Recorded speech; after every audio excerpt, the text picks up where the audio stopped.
Hello guys, science का chapter second जो part second में आपके लिए लेकर आ गई हूँ। जो टॉपिक था हमारा न्यूमेरिकल पे फिनिश हो गया था। उसके बाद आपका नेक्स्ट टॉपिक है दैनिक जीवन के पीएच महत्व। हमारे दैनिक जीवन में पीएच का बहुत अधिक महत्व होता है। जैसे कि मैंने आपको निम्नलिखित दिखाया है, पौधे एवं पशु पीएच के प्रति संवेदनशील होते हैं। ये आपका एक थ्योरी है उसी, तो थ्योरी मैंने आपको इसमें कर शुरू कर दी है। सजीव प्राणी एक निश्चित पीएच पर में जीवित रह पाते हैं। हमारे शरीर में होने वाली जैव रासायनिक अभिक्रियाएं 7.0 से 7.8 पीएच परास के मध्य संपन्न होती हैं, अर्थात दुर्बल क्षारीय माध्यम में संपन्न होती हैं। इस प्रकार जब वर्षा के जल का पीएच मान 5.6 से भी कम हो जाता है तो उसे अम्लीय वर्षा कहते हैं। इसमें जो ये पीएच मान दे रखे हैं ये काफ़ी इम्पोर्टेंट होते हैं, क्योंकि इससे रिलेटेड बहुत ज़्यादा आपके लिए मल्टीपल चॉइस क्वेश्चन भी आ जाते हैं। जैसे कि आपसे क्वेश्चन ही पूछ बैठे कि जल वर्षा के जल का पीएच मान कितना होता है या वो कैसी प्रकृति होती है, उसकी अम्लीय होती है, क्षारीय, इस तरह से आपसे बहुविकल्प पूछ ले जाते हैं। नेक्स्ट इसका पॉइंट है मिट्टी का पीएच मान पेड़ पौधों के सही विकास के लिए एक निश्चित पीएच प्राप्त जो होता है 5.85 तथा 7.5 के मध्य होता है। इससे कहीं अधिक कम विकास के लिए उपयुक्त नहीं होता। इस तरह आपकी ये थ्योरी है। नेक्स्ट टॉपिक है ये, क्योंकि ये टोटली जो है टॉपिक ये सारा थ्योरेटिकल है, आप खुद से रीड कर लीजिएगा। उसके साथ साथ जो इम्पोर्टेंट है इसमें मैंने आपको बता दिया है कि पीएच मान पूछा जा सकता है, वो भी एक मल्टीपल चॉइस में। नेक्स्ट टॉपिक है आपका सूचक। वे रासायनिक पदार्थ जो किसी रासायनिक अभिक्रिया के पूर्ण होने की जानकारी देते हैं वो आपके सूचक कहलाते हैं। वे रासायनिक पदार्थ जिनका अम्लीय माध्यम में से एक रंग तथा क्षारीय माध्यम में दूसरा रंग उत्पन्न होता है वो अम्ल क्षार सूचक कहलाते हैं। पीएच मान में परिवर्तन होना तथा सूचकों का रंग का पीएच मान बदलने के कारण परिवर्तन होना ही पीएच सूचक कहलाता है।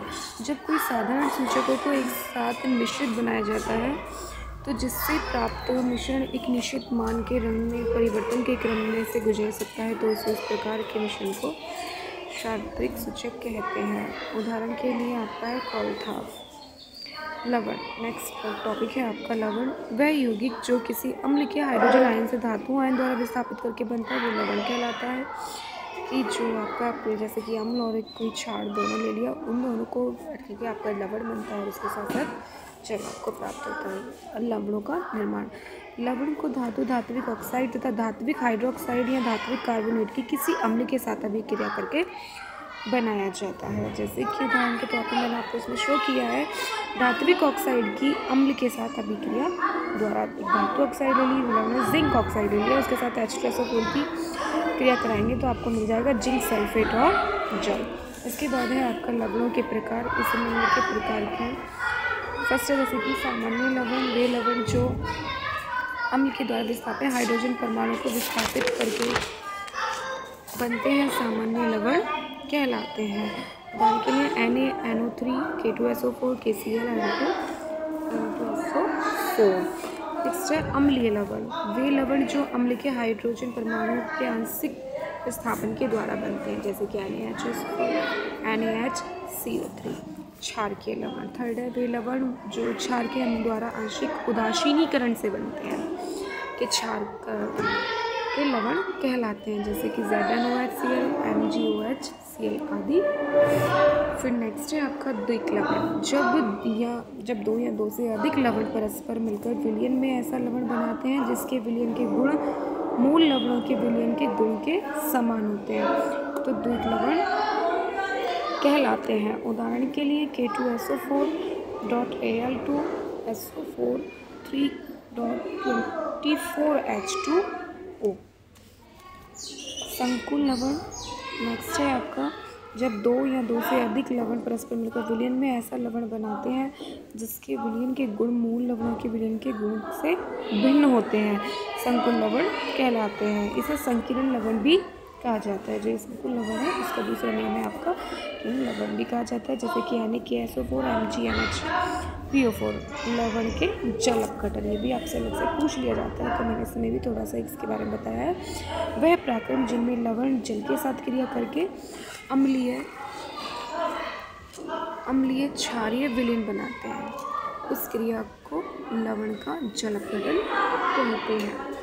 नेक्स्ट टॉपिक है, यहाँ से जो नेक्स्ट इस टॉपिक मैंने आपके स्टार्ट किए हैं, जैसे साधारण नमक है, आपका धावन सोडा का ये सब आएंगे। तो उसमें आपके लिए कुछ चीज़ें इंपॉर्टेंट ये होती हैं कि आपसे रासायनिक नाम भी पूछ लिया जाता है और उनके अणुसूत्र भी। यदि आपसे कोई लॉन्ग में पूरा ही डिटेल में पूछ रहा है कि आप उसके बनाने की विधि बताइए, भौतिक गुण, रासायनिक गुण, ये सब इसमें इंपॉर्टेंट ही होते हैं।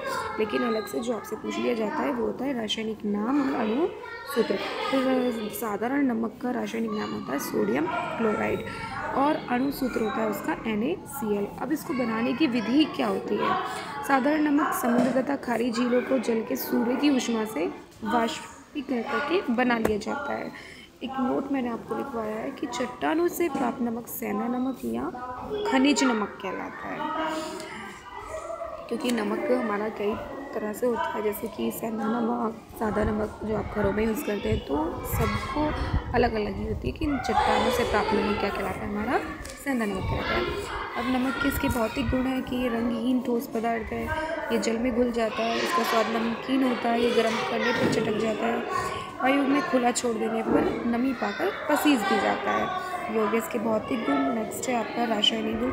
अम्लों से क्रिया।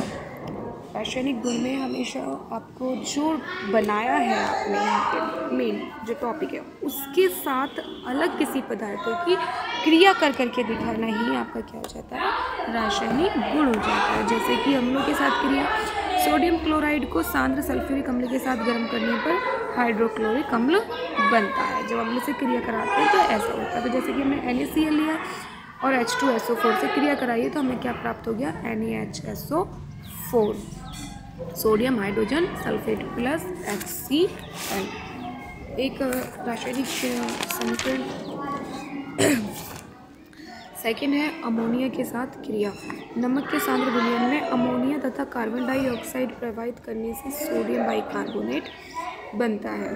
NaCl plus NH3 plus CO2 plus H2O आपकी अभिक्रिया कराने पर NaHCO3 प्लस NH4Cl मिल जाएगा, जो कि सोडियम बाइकार्बोनेट कहलाता है और ये आपका अमोनिया क्लोराइड कहलाता है। अब इसके उपयोग और बताने होते हैं जिस टॉपिक के बारे में हम कर रहे हैं कि उपयोग क्या है, इसका मीन्स यूजेस क्या है। ये भोजन बनाने में काम आता है, मिट्टी के बर्तनों पर पॉलिश करने में भी काम आता है, साबुन बनाने में भी काम आता है और धावन soda, caustic soda, sodium sulphate आदि के बनाने में भी काम आता है। नेक्स्ट टॉपिक है आपका कास्टिक सोडा। कास्टिक सोडा का भी सेम इसी तरह से करेंगे। पहले रासायनिक नाम जान लेंगे क्या है।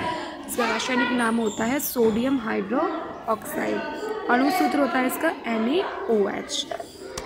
कास्टिक सोडा के लिए मैंने इतना ही लिखवाया है, इस थोड़ा डिटेल में नहीं दिया है, इसके बारे में आपके सिलेबस में इतना ही था। नेक्स्ट है आपका ब्लीचिंग पाउडर, विरंजक चूर्ण जिसको हम कहते हैं। रासायनिक नाम है इसका कैल्शियम हाइपोक्लोराइट या आप बोल सकते हैं कैल्शियम ऑक्सीक्लोरोक्लोराइड। अणुसूत्र है इसका CaOCl। इसके बनाने की विधि है बुझे हुए चूने पर क्लोरीन की अभिक्रिया करने पर विरंजक चूर्ण बनता है। जैसे कि CaOH का उल्टवाइज क्लोरीन के साथ अभिक्रिया कराने पर Cl2 आपको प्राप्त हो जाएगा CaOCl2 प्लस H2O। इसके बाद इसके सेम ऐसे ही कि भौतिक गुण आ जाएंगे। ये हल्के पीले रंग का चूर्ण होता है, इसमें क्लोरीन की विशेष गंध आती है, इसे जल में घोलने पर निलंबन प्राप्त होता है। रासायनिक गुण, जल के साथ गर्म करने पर ब्लीचिंग पाउडर का जल में घोलकर गर्म करने पर क्लोरीन गैस निकलती है। CO2 जल के साथ जब गर्म करेंगे तो आपको CaOH का उल्टाइज मीन्स कैल्शियम हाइड्रोक्साइड जो कि भुजा चूना कहलाता है ये तो प्राप्त हो जाएगा, लेकिन वहाँ से क्या होगी? Cl गैस बाहर हो जाएगी। सेकेंड है इसका कार्बन डाइऑक्साइड के साथ क्रिया। ब्लीचिंग पाउडर की कार्बन डाइऑक्साइड के साथ क्रिया कराने पर क्लोरीन गैस निकलती है, जिससे प्राप्त क्लोरीन जो होता है उसे हम प्राप्य क्लोरीन भी कहते हैं। जैसे कि CaOCl2 का कार्बन डाइऑक्साइड के साथ हमने अभिक्रिया दिखा दी, रिएक्शन करके दिखा रहा है, और CaCO3 मिल गया प्लस Cl2 जो कि क्लोरीन गैस इसमें मुक्त हो जाती है, जिसको हम प्राप्य क्लोरीन भी कहते हैं। थर्ड है इसका क्लोरोफॉर्म का बनना।